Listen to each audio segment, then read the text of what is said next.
Masalah kita hari ini adalah politik kita itu masih memakai cara lama. Anak milenial ini aspirasinya sudah melompat 10-20 tahun ke depan.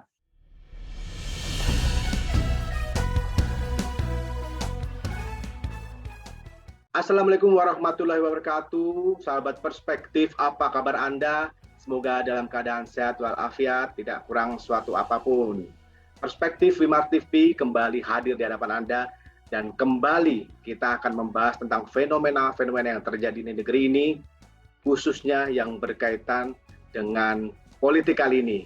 Nah, kita akan membahas tema yang sangat hangat sekarang terkait dengan media sosial, yang kita tahu bahwasanya pada akhir-akhir ini media sosial kita dipenuhi dengan berbagai tampilan gambar, video yang berhubungan dengan politik, pelaku politik, parpol, kegiatan bakal capres, aktivitas politik yang meramaikan media sosial. Dan di media sosial itu sendiri patut kita akui bahwa mayoritas terbanyak mengkonsumsi media sosial adalah generasi Z dan juga generasi milenial.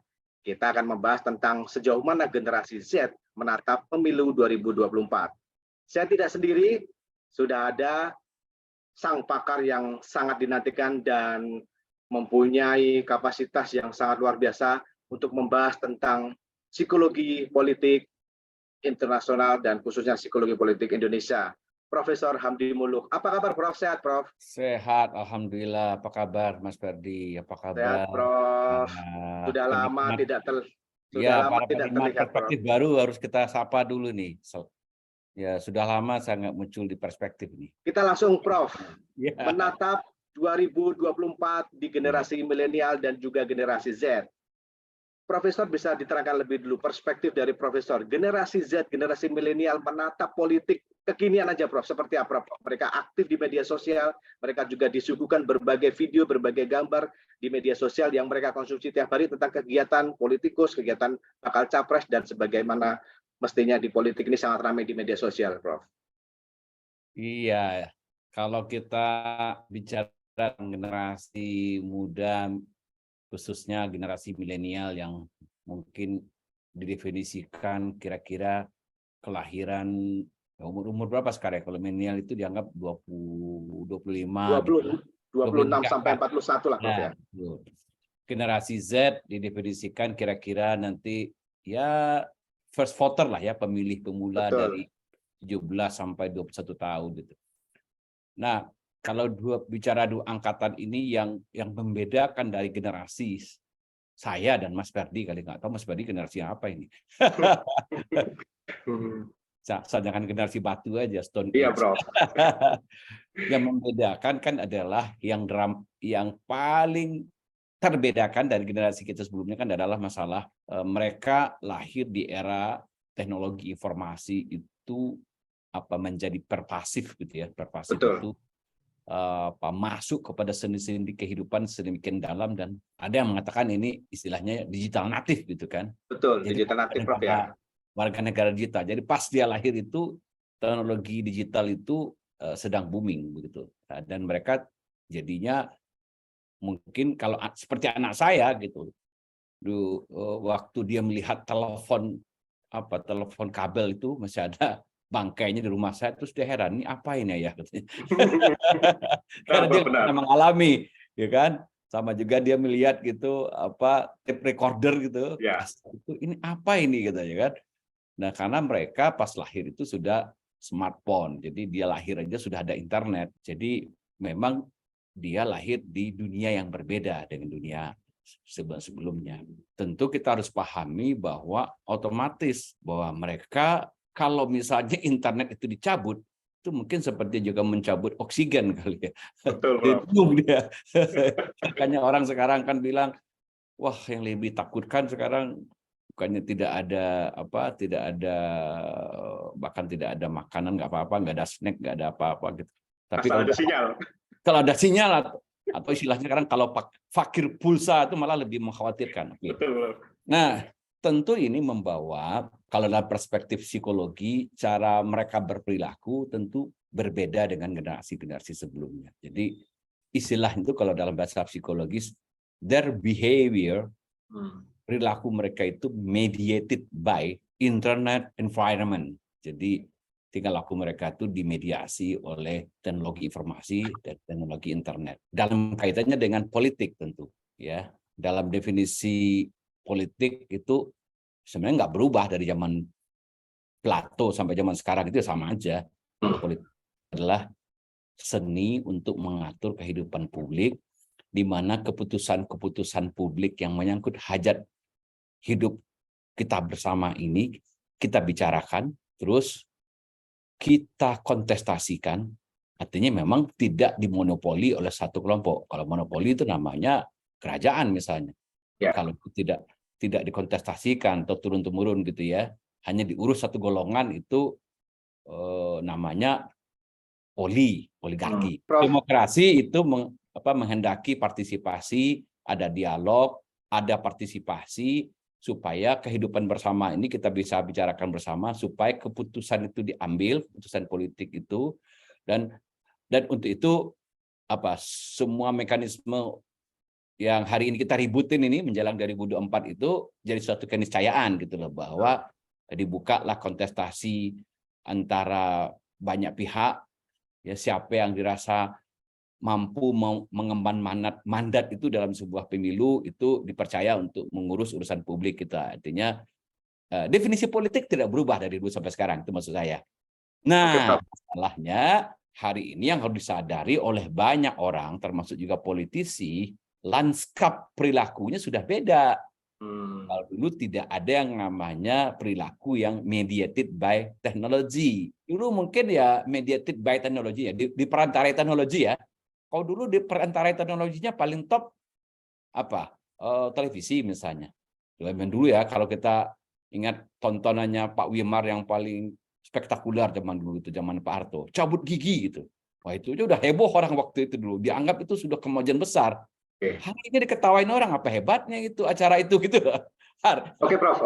Hebat banget. Bagaimana generasi Z, generasi milenial yang tadi disebut sebagai generasi yang terbiasa dengan media sosial atau digital native menghadapi politik kekinian ini, Prof? Sebenarnya kan benar nggak sih, Prof? Generasi Z, generasi milenial sekarang itu benar-benar apolitis, Prof? Nah, ini saya agak sambung sedikit ya, supaya ini jadi bahan refleksi kita sebenarnya. Ya, Prof. Saya tadi mengatakan hakikat politik tidak berubah. Secara substansi ya bahwa keputusan bersama harus diambil, bahwa ada kontestasi, bahwa ada seluruh proses-proses ritual demokrasi itu dari pemilu, dari kampanye pemilu, ada partai politik dan seterusnya, itu tetap bagiannya tidak berubah. Yang berubah adalah lanskap perilakunya. Masalah kita hari ini adalah politik kita itu masih memakai cara lama. Anak milenial ini aspirasinya sudah melompat 10-20 tahun ke depan. Contoh paling gampang misalnya, kita masih alergi bicara tentang e-voting gitu. Bagi anak Z saya tanya gitu kan, dia bingung, kenapa sih orang-orang tua ini enggan banget pakai e-voting? Itu kan ada teknologinya sekarang, udah maju. Tingkat security-nya juga udah maju. Orang-orang tua ini paham teknologi nggak sih? Kira-kira gituin. Iya, sama juga bisa dibilang. Orang tua-tua tuh masih kampanye pakai cara lama, dia bilang.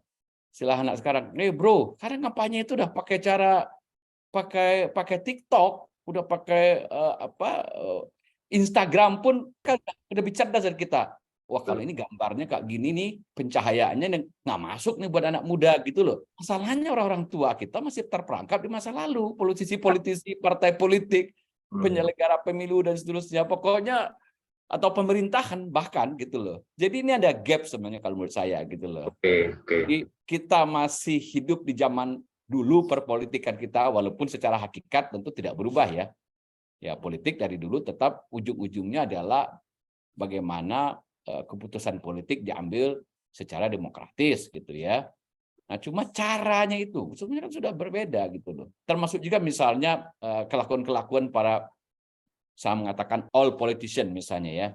Dulu kalau kita berpolitik itu rumusnya itu ya udahlah, pokoknya asal Bapak senang gitu loh. Di partai gitu loh. Menjilat kiri kanan gitu loh. Feodal lah ya, Bos ya. Kanan feodal lah gitu loh. Anak-anak sekarang dia bilang, ih, jijai banget lihat orang-orang itu, dia nggak bisa lebih kreatif dari itu. Betul. Gitu loh. Betul.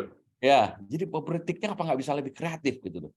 Tapi Nah, apakah pesan-pesan itu sampai Prof yang disampaikan? sampai sebenarnya. Hmm, Kalau kita lihat survei, ya hampir semua milenial itu mengatakan kalau ditanya gitu, Anda tertarik nggak masuk partai politik itu? Itu jarang yang mau, karena dia lihat gitu cara partai politik itu mengelola politik itu sendiri gitu, itu masih cara-cara old gitu loh. Kan ngapain cara-cara old gitu loh kan?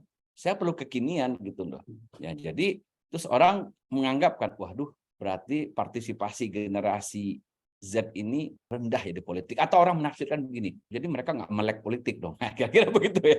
Sebenarnya bukan nggak melek gitu loh. Mereka paham gitu loh bahwa kehidupan publik ini harus dikelola bersama gitu loh. Cuma ya ada kesenjangan generasi gitu loh. Cara melihat persoalan dengan notabene orang-orang old di politik sama cara berpikir anak-anak muda ini yang sudah cara berpikirnya sudah beda dengan kita gitu loh. benar. Itu, Dan itu itu yang realitanya harus seperti dijembatani gitu loh. itu. Ya. Dan memang itu ya Prof ya realitanya. Jadi yang ditakutkan justru kalau memang mereka disebut melek politik, tapi mereka tidak paham apa itu politik, akhirnya hanya ikut-ikutan pemilihannya Prof ya. Sebenarnya ya, kalau kita mau campaign ke anak muda gitu ya, soal hakikat politik itu nggak terlalu sulit sebenarnya. Cuma memang ada masalah yang mendasar menurut saya ya. Kenapa anak-anak muda ini agak skeptis juga melihat perpolitikan kita. Seperti yang saya singgung tadi. Ini kok orang tua kolot banget. Memakai invasi itu susah banget. Apa susahnya e-voting gitu loh. Itu kan akan menghemat uang banyak. Dan tidak ada lagi kejadian-kejadian petugas pemilu meninggal karena menghitung masih pakai cara manual gitu, pakai kertas-kertas itu kan takes time gitu loh. Misalnya kayak gitu ya. Ya anak miliar nggak masuk tuh di kepala dia tuh. Anak Z itu kenapa sih enggan banget gitu loh. Ya. Sama juga misalnya kenapa sih nggak pakai cara-cara yang lebih kekinian misalnya soal misalnya menggalang dana kampanye misalnya. Kita bisa kok, bisa pakai kitabisa.com segala macam. Mereka kreatif gitu loh. Terus anak-anak muda biasanya kalau dianggap dia emoh politik terus enggan gitu terus Anda menafsirkan dia, wah ini anak nggak melek politik nih, nggak mau partisipasi, nggak mau masuk partai gitu loh, nggak mau ikut-ikutan. Ya karena begitu. Ya ini orang-orang tua ini kolot konservatif gitu. Jadi ngapain kita ikut-ikutan kira-kira begitu ya. Nah, tapi paradok juga saya melihat data ya. Walaupun anak-anak muda itu agak rada-rada sinis dengan politik kita gitu. Ya. Alhamdulillahnya partisipasinya tuh nggak rendah gitu. Itu yang saya takjub gitu. Partisipasinya nggak rendah loh. Coba cek data di KPU itu. Walaupun betul yang namanya non voting itu ya, Pak, istilahnya kalau dalam bahasa politik itu orang bilang ya golput misalnya gitu ya. Kita lebih mudah menyebutnya non vote lah gitu ya. Tidak mau milih itu memang orang-orang muda sama orang-orang tua yang sebenarnya agak sakit gitu ya, agak remote, agak jauh, susah di reach gitu ya, itu memang agak rendah ya. Itu wajar lah gitu ya. Cuma maksud saya, jadi kalau kita membaca anak Z ini ya sebenarnya nggak buruk-buruk juga partisipasinya. Sebenarnya ini Prof ya, apa namanya kalau dari penjelasan Profesor tadi, generasi itu sebenarnya memang kalau dari survei CSIS Prof menyebutkan partisipasi politik generasi Z dan milenial itu bahkan meningkat 85,9%. Benar kata Profesor. Artinya Ya, mereka sebenarnya berpartisipasi Prof. Cuman dalam survei tersebut juga disebut Prof bahwasanya memang sangat rendah mereka untuk terjun ke politik Prof. ya dia itu kan. Jadi kalau yang tadi survei CSIS itu untuk misalnya tingkat vote mereka mau vote gitu loh, mau ikut vote. Cuma mereka memang masuk partai politik, terus misalnya menjadi relawan, ikut aktif misalnya campaign gitu ya, bentuk-bentuk keterlibatan yang lebih aktif itu mereka emoh kira-kira begitu. Karena tadi saya bilang bagi mereka nggak menarik dunia politik itu, gitu loh. Jadi terlalu old bahasa mereka gitu loh, orang-orang old aja isinya semua gitu. Nah tambah lagi sebenarnya problem politik kita itu yang sebenarnya harus dibukakan ke mata anak-anak muda. Saya paham gitu loh, kenapa anak-anak muda ini akhirnya juga skeptis melihat politik. Di luar masalah coblos ya, coblos itu juga bagus gitu loh. Penyakit mendasar politik kita itu memang bisa dalam pengertian tertentu memang meaningless, Mas Ferdi. Ya, Bro. Begini, partai politik terlalu banyak, 44 loh, dan jadi fragmented, ya terpecah belah. Dan tidak ada sosok yang jelas dalam partai politik itu. Mereka kebingungan membuat bahasa anak muda sekarang itu branding. Brandingnya rebutan malah. Karena misalnya ya, kalau kita bicara partai kiri misalnya, ya ada PDIP, ada Gerindra, ada kadang-kadang Nasdem agak ke kiri-kirian gitu ya, dan pengertian tertentu gitu ya. Terus orang bilang apa bedanya Nasdem dengan Demokrat, dengan Hanura, dengan itu ya Sami Mawon misalnya. Partai Islam pun juga pecah menjadi banyak. Dan sebenarnya partai yang major itu, ya kalau kita lihat yang utama itu kan sebenarnya nggak lebih dari 3. Nah, dulu kita kapok juga zaman Orde Baru, dibikin 3 tapi dipaksain oleh Soeharto, dan 3-3-nya dikangkangi dia semua. Kan gitu ceritanya. Diatur sama dia. Prof, tadi disebutkan dari hasil studi Profesor sendiri, apa yang terkuak dari fakta tersebut, Prof? Jadi begini yang saya ingin katakan. Ini penting ini. Jadi kami membuat alat ukur untuk melihat bagaimana masyarakat awam ini berpikir tentang ideologi. Ya, banyak orang mengatakan orang tuh tidak ngerti ideologi ya. Kalau disebut kamu kiri apa kanan atau liberal konservatif atau kamu agak fundamentalis atau kamu agak sekuler dan seterusnya lah. Itu varian-varian ideologi yang saya sebut tadi gitu. Mereka memang nggak tahu. Tapi kalau kita pancing lewat sejumlah pernyataan tentang pilihan-pilihan kebijakan, kita tahu arah ideologinya. Dan kami memetakan, akhirnya ketemu sebenarnya 3 poros, 3 dimensi ideologi.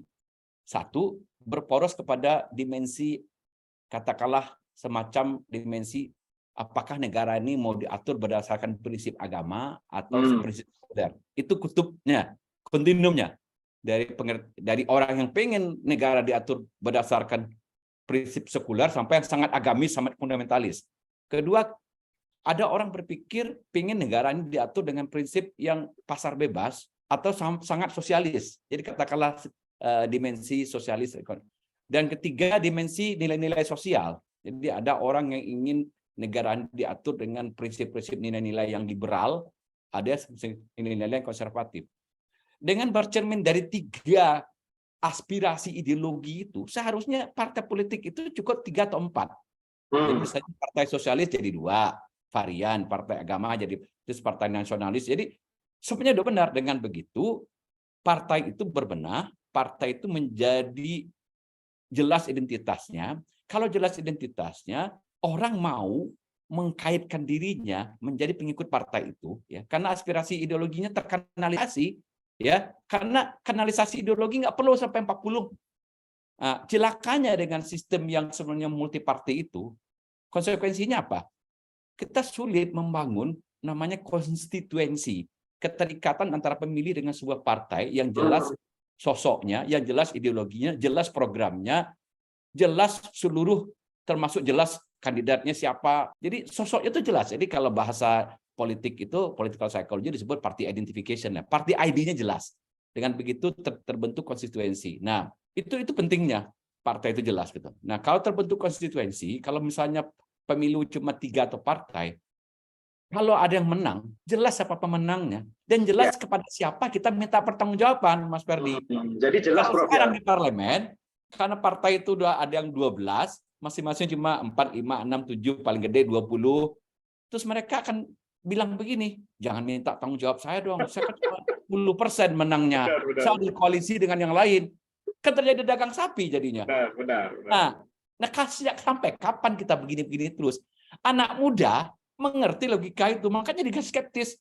Emang ada bedanya dibilang yang menang partai A, partai B, partai C, partai D, nanti di parlemen kong-kalingkong lagi. Betul.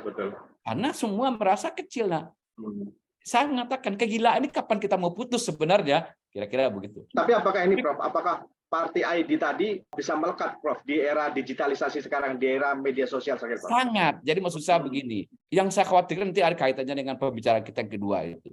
Ketika misalnya party ID itu atau misalnya ideologisasi partai-partai itu nggak jalan, partai-partai akhirnya mengandalkan kepada satu, karisma tokoh. Nah, ini nggak sehat dalam praktek demokrasi sebenarnya. Di mana-mana yang namanya partai politik itu adalah kerja-kerja ideologis, Mas. Coba cek negara yang sudah maju. Dan itu dia berakar di situ. Dengan begitu ketika kerja ideologis itu dikaderisasi di partai dan orang itu terlatih dalam melakukan kerja-kerja politik, terbentuk kemampuan politik, terbentuk misalnya konstituensi antara aktor politik dengan masyarakat yang memilih dia, terjalin simbiosis gitu, dan dengan begitu party ID jadi jalan. Politik tuh menjadi sesuatu yang lebih predictable. Kalau di kita kan ajaib-ajaib.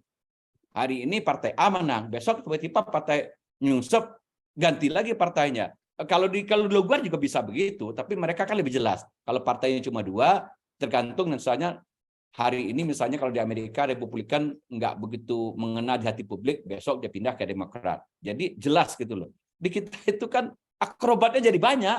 Benar. Gitu. Oke. Nah, itu masalah. Jadi belum lagi punya konsekuensi tadi kepada kerepotan melaksanakan pemilu yang rumit itu. Betul. Harus banyak pilihannya. Nah, satu lagi yang saya ingin katakan, dalam ilmu psikologi of decision making itu, dalam ilmu psikologi cara kita melakukan proses pengambilan keputusan itu, hampir impossible orang bisa melakukan penilaian yang benar ketika pilihannya tuh sampai lebih dari 4, 5, 6 itu. Apalagi ada caleg pilihannya 40 partai, ke bawahnya ada 10, 400. Gimana Anda memilih? Pusing. Ya, untuk makanya yang diminati oleh pemilih di Indonesia Pilpres, karena calonnya dikit. Atau misalnya pilkada, 2 atau 3 calon jelas. Tapi lagi-lagi repotnya dengan pilkada, orang bingungnya begini. Ini calon si A diusung oleh kombinasi 5 partai yang spektrumnya dari kiri sampai ke kanan bisa nyatu. Untuk provinsi, untuk kabupaten beda lagi. Jadi orang bingung. Jadi sebenarnya partai ini ideologinya apa? Dan akhirnya terjadilah gejala apa yang disebut dalam political psychology, personalization of politics. Jadi politik menjadi sangat personal. Nah, kalau politik sangat personal, Mas Ferdi, nanti muncul penyakit-penyakit lain yang kita bicarakan tadi itu. Masalah kebencian, masalah karena orang melihat sangat personal jadinya nanti. Jadi apa yang harus dilakukan parpol, apa yang harus dilakukan Komisi Pemilihan Umum, dan apa yang harus dilakukan oleh generasi milenial, Prof? Sekian saja, Prof. Generasi milenial menurut saya harus kuat menyuarakan apa perbaikan yang mendasar itu.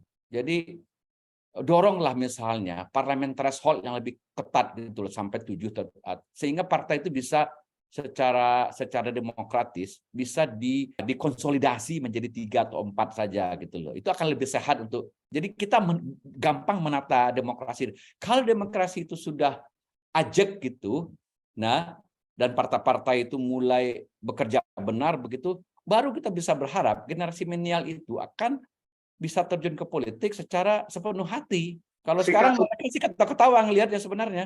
Betul. Kalau untuk KPU dan untuk parpol sendiri, Prof, singkat, Prof. Ya itu saya bilang ya, mereka dengarlah keluhan banyak orang ini. Apa mau sampai kapan mau gini? Jadi sebenarnya ini DPR sebenarnya harus walaupun kita paham ya, DPR kalau mengambil putusan itu seperti mengamputasi kakinya sendiri gitu. Jadi banyak partai yang nanti potong gitu ya. Mereka nggak mau gitu. Baik. Terima kasih Profesor Hamdi Muluk atas perspektifnya terhadap generasi milenial dan generasi Z dalam menatap pemilu 2024. Nah, sahabat perspektif baru, itu tadi perbincangan yang sangat menarik kita tentang generasi Z dan generasi milenial menatap pemilu 2024. Terima kasih atas atensi Anda. Sampai jumpa. Wassalamualaikum warahmatullahi wabarakatuh. Terima kasih, Prof. Waalaikumsalam. Sama-sama. Sampai ketemu lagi.